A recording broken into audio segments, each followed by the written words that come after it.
একটি engine overhauling এর সময় শুরু থেকে শেষ পর্যন্ত দেখুন নতুন ইঞ্জিন কি করে অ্যাসেম্বলি করে ইন্ডাস্ট্রিতে।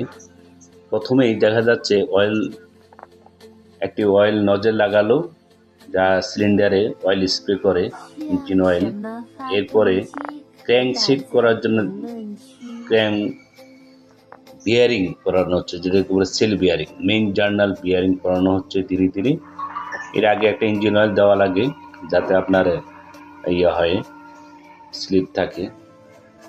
আচ্ছা, সেল বিয়ারিং করানো কমপ্লিট হলে তারপরে ক্র্যাঙ্কশ্যাফটকে করানো হবে। দেখেন একটি ক্র্যাঙ্কশ্যাফট, এটা হলো একটি সম্ভবত 4 সিলিন্ডার, এটা একটি 4 সিলিন্ডার ক্র্যাঙ্কশ্যাফট।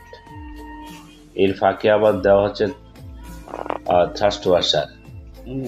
থ্রাস্ট ওয়াশার দেওয়া লাগে। থ্রাস্ট ওয়াশার এক সেট 2 পিস থ্রাস্ট ওয়াশার থাকে। এরপর আবার ইঞ্জিন অয়েল দেওয়া হচ্ছে। ইঞ্জিন অয়েল দিয়ে মেইন জার্নাল ক্র্যাঙ্ক ক্যাপ লাগানো হচ্ছে। ক্র্যাঙ্কশ্যাফটের যে ক্যাপটা লাগানো হয়, ক্যাপের মধ্যে আলাদা বিয়ারিং, সেল বিয়ারিং। প্রত্যেকটা ক্যাপ করানোর আগে আবার ইঞ্জিন অয়েল দেওয়া হয়, দিয়ে তারপরে ক্র্যাঙ্কশ্যাফটকে লক করার জন্য ক্র্যাঙ্কশ্যাফট ক্যাপ লাগানো হচ্ছে। এখানে একটা জিনিস হলো, অধিকাংশ যে ক্যাপ চাপা, যেটাকে বলে আমাদের দেশে যে ক্র্যাঙ্ক চাপা, 2টা বল্ট, এখানে কিন্তু 4টা বল্ট দিচ্ছে এই ক্ষেত্রে। এখানে এই নিশ্চয়ই একটা হেভি ইঞ্জিন এখানে, তো এটা মার্সিডিজ অথবা BMW জাতীয় কোনো ইঞ্জিন হবে। ক্র্যাঙ্কশ্যাফটের লাগানো শেষ, এখন টাইট দিচ্ছে টর্ক রেঞ্জ দিয়ে। টর্ক রেঞ্জ নির্দিষ্ট মাত্রা আছে এবং ম্যানুয়াল অনুযায়ী টাইট দেওয়া লাগে। টাইট দেওয়া শেষ, এখন ইঞ্জিনকে ঘুরাচ্ছে। দেখুন ইঞ্জিনটা ঘুরাইয়া ওখানে কিছু প্লাগ বল্টু আছে যা লাগিয়ে দেওয়া লাগে। তো এটাও সাইড থেকে ক্র্যাঙ্কশ্যাফটের সাইড থেকে চাপারকে এটাকে আটকানো হয় সম্ভবত, এটা হচ্ছে, তাই বোঝা যাচ্ছে এটা। এই পর্যায়ে স্লিপ সিলিন্ডারে অয়েলিং করা হচ্ছে। স্লিপ সিলিন্ডার অয়েলিং করা হলে এখানে কানেক্টিং এবং পিস্টন কানেক্টিং ঢুকানো হবে। ঠিক তাই, পিস্টন কানেক্টিং ঢুকানো হচ্ছে। পিস্টন কানেক্টিং 4টা। এটা হচ্ছে V8 8 সিলিন্ডার ইঞ্জিন, না এটা 6 cylinder engine. 6 cylinder engine, 6 cylinder ইঞ্জিনে এখানে ভি টাইপ ইঞ্জিন, V6 বলতে পারি আমরা। এক একটা জার্নালে 2টা ক্র্যাঙ্কশ্যাফট লাগছে, 2টা কানেক্টিং লাগানো হচ্ছে, 2 সাইডে 2টা। ভি টাইপ ইঞ্জিনের জন্য ক্ষেত্রে এটা ব্যবহার হচ্ছে।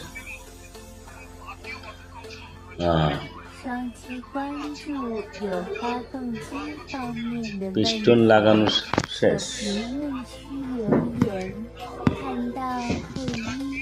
এই ক্ষেত্রে হলো ব্যালেন্সি শ্যাফটের চেইন লাগানো হচ্ছে। এখানে ব্যালেন্সি শ্যাফট কানেকশন করার জন্য এখানে করা হচ্ছে এই জিনিসটার মাধ্যমে।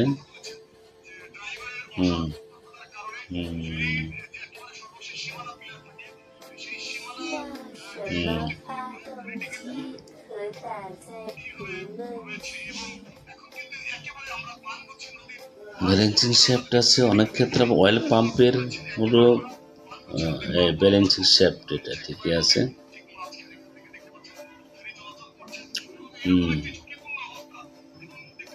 এটা একটা ক্র্যাঙ্কের একটা কভার লাগানো হচ্ছে, এটার সাথে ব্যালেন্সিং শ্যাফট যুক্ত আছে।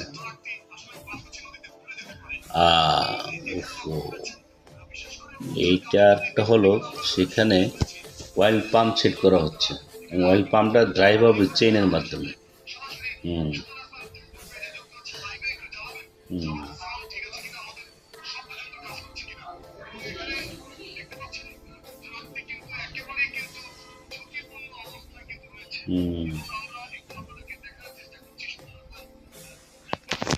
ক্র্যাঙ্কশ্যাফট কভার উপরে একটা কভার লাগানো, সেখানে অয়েল পাম্প সেট করা হচ্ছে। অয়েল পাম্পের পাইপ বিভিন্ন মাধ্যম হইয়া এখানে আবার অয়েল স্টেনার লাগানো হচ্ছে অয়েল পাম্পে, যা চেম্বার থেকে প্রাথমিকভাবে ফিল্টার করে নেওয়া হবে এইটার মাধ্যমে।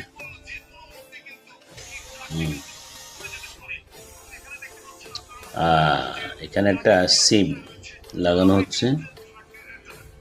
এরপর অয়েল পাম্পকে ড্রাইভ করার জন্য সম্ভবত, হ্যাঁ রাইট, অয়েল পাম্পকে ড্রাইভ করার জন্য একটা স্পোকেট লাগানো হচ্ছে, যেটা 3টা জিনিস একসাথে অপারেট করবে সম্ভবত, রাইট।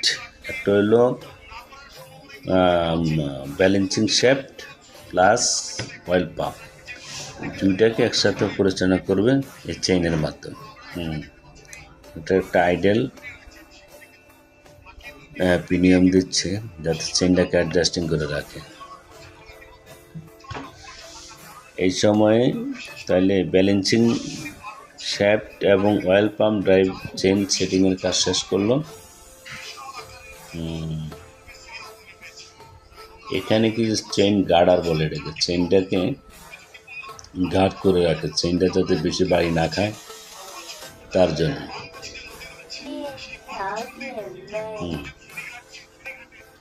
টাইমিং সেটিং হচ্ছে এখানে ক্যামশ্যাফটের সাথে চেইনের ব্যালেন্সিং শ্যাফটের সাথে ক্যামশ্যাফটের একটা টাইমিং আছে, সেই টাইমিংটা দেখানো হচ্ছে লাল দাগ দিয়ে, এবং প্রিমিয়ামের স্পোকেটের সাথে সাদা দাগ, চেইনের সাথে লাল দাগ, এই যে দেখা যাচ্ছে বডির সাথে লাল দাগ দিয়ে, চেইনেরও একটা দাগ আছে দিয়ে সেটাকে সেট করা হচ্ছে। এখন লিকুইড পেস্ট লাগানো হচ্ছে অয়েল পাম্প ইঞ্জিনের চেম্বার লাগানোর জন্য, খুব সুন্দর সিস্টেমে।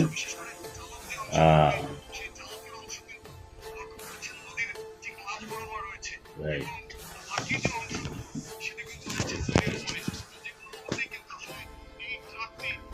অয়েল চেম্বারের এটাও আরেকটা অংশ, হ্যাঁ অয়েল চেম্বারের একটা অংশ।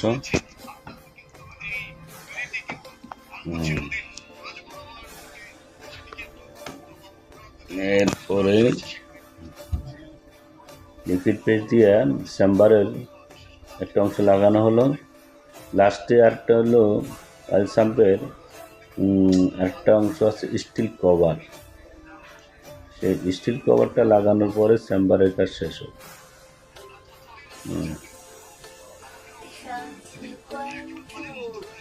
চেম্বারের কাজ শেষ করতে